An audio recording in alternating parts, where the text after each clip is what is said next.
তুফানের পরেও মেগাস্টার শাকিব খান এবং রাইহান রাফি তাদেরকে আমরা আপকামিং আরও 3টে প্রজেক্টে দেখতে পাবো। অর্থাৎ রাইহান রাফির ডিরেকশনে 3টি কাজে মেগাস্টার শাকিব খান ইতিমধ্যেই তিনি সম্মতি জানিয়ে দিয়েছেন। এই বিষয়টা গতকাল থেকে বেশ কিছু ফেসবুক পেজে ঘোরাঘুরি করছে, নিশ্চয়ই তোমাদের চোখেও পড়েছে ব্যাপারটা। দেখো বন্ধুরা, অনেক সময় বিভিন্ন পেজে যে বিষয়গুলো নিয়ে লেখালেখি হয় সেগুলো অনেক সময় মেলে, আবার অনেক সময় মেলেও না। মেলের পর্যায়টাও কিন্তু থাকে। কেন বলি?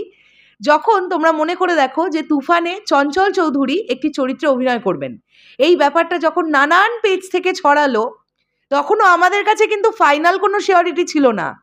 ভবিষ্যতে গিয়ে আমরা ঘটতে দেখতে পেলাম ঠিকই তো চঞ্চল চৌধুরী তো একটি চরিত্র করছেন তুফান সিনেমায়, তাই যাহা রটে তাহার কিছু হলেও ঘটে, এমনটা আমরা দেখেছি।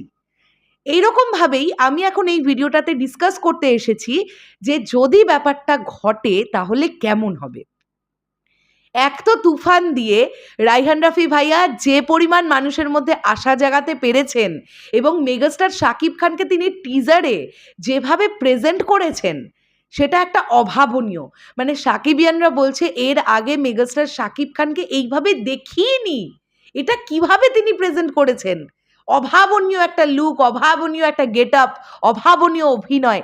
তো তারপরে যদি আরও 3টে প্রজেক্টে আমরা মেগাস্টার শাকিব খানকে দেখতে পাই রাইহান রাফির পরিচালনায় কাজ করতে, সেটা তো দারুণ একটা বিষয় হবে। এবার এখান থেকে একটা ব্যাপার থাকছে, আমরা কিন্তু ইতিমধ্যেই অনেকে এটা আন্দাজ করছি, বা মালেক আফসারির মতন একজন মানুষ তিনি যখন বলেন যে তুফানের পার্ট 2 আসবে এবং সেই পার্ট 2তে চঞ্চল চৌধুরীর ক্যারেক্টারটাকে এস্টাবলিশমেন্ট দেওয়া হবে, এই ছবিতে পার্ট 1-এ চঞ্চল চৌধুরীকে জাস্ট ঝলকের জন্য দেখানো হবে, তখন তো আমরা ভাবতেই পারছি যে তুফানের পার্ট 2 আসবে। এবারে আমার কাছে এরকম খবর আছে, যদিও কানাঘুষোর খবর, কোনো ইনসাইডার রিপোর্ট নয়, যে তুফানের পার্ট 2 নয়, শুধু তুফান সাকসেসফুল হলে তুফানের পার্ট 2 আসবে, তুফানের পার্ট 2 সাকসেসফুল হলে তুফানের পার্ট 3 আসবে, এটা একটা ফ্র্যাঞ্চাইজ ফিল্ম হয়ে যাবে, এমন খবরটাও আমার কাছে আছে। মেকার্সরা কিন্তু মোটামুটিভাবে নিজেদেরকে তৈরি রেখেছে যে এই ফ্র্যাঞ্চাইজগুলো যদি সাকসেসফুল হতে হতে হতে হতে যায় তাহলে একের পর এক পার্ট আসবে তুফান রিলেটেড, গল্প এগোবে, ঠিক যেমন আমরা বাকি গ্যাংস্টার ড্রামাগুলোকে এগোতে দেখতে পাই।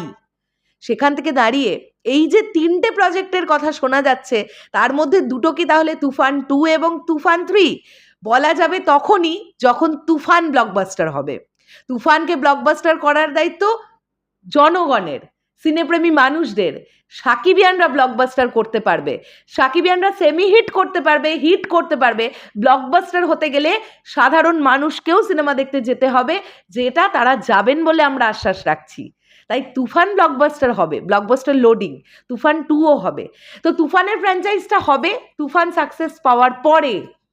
আর এরপরে যদি বাদবাকি কোনো প্রজেক্ট নিয়ে তাদের ডিসকাস হয়ে থাকে, বা যদি জাস্ট প্রিলিমিনারি একটা কথাও হয়ে থাকে, আমি খুব আনন্দ পাবো এবং আমার মনে হয় তোমরাও খুব আনন্দ পাবে রাইহান রাফির ডিরেকশনে যদি মেগাস্টার শাকিব খানকে আমরা পুনরায় দেখতে পাই। খুব ভালো হবে সেই কাজ। এবং প্রত্যেকবার রাইহান রাফি ভাইয়া নতুনত্বভাবে শাকিব ভাইয়াকে প্রেজেন্ট করবেন। একজন মেগাস্টার কখন হন? যখন ক্রমাগত তিনি নিজেকে ভাঙতে পারেন। তোমরা লক্ষ্য করে দেখো, প্রিয়তমাতে 80 বছরের বৃদ্ধ লুক, তারপরে রাজকুমারে 25 বছর 27 বছরের একটা ছেলে, তারপরে আবার তুফান সিনেমায় একটা গ্যাংস্টার লুক, এরপরে পরবর্তী হোয়াট নেক্সট আমরা কেউ জানি না, সেখানে শাকিব ভাইয়াকে কি চরিত্র, তার এজ কত, ক্রমাগত মানুষটা নিজেকে ভাঙছেন। এই জন্যেই তিনি মেগাস্টার, দরদ আছে সামনে, তাকে আমরা একটা সাইকো কিলার, মানে আমরা জানি না তিনি কিলার কিনা, বাট সাইকোর লুকে দেখতে পাবো। দুলু মিয়া সেই চরিত্রটা আমাদের সামনে লুক এসেছে, কিভাবে নিজেকে ভাঙছেন। এবং অনন্য মামুন ভাইয়া বলেছেন ভিন্ন ভিন্ন 21টা লুকে তাকে দেখতে পাওয়া যাবে সিনেমাটাতে। মাই গড, দেখা যাক কি হয়। আমি তো খুবই খুশি হব রাইহান রাফির ডিরেকশনে আপকামিং শাকিব ভাইয়ার প্রজেক্ট খুব তাড়াতাড়ি দেখতে চাই তুফানের পরে। টাটা।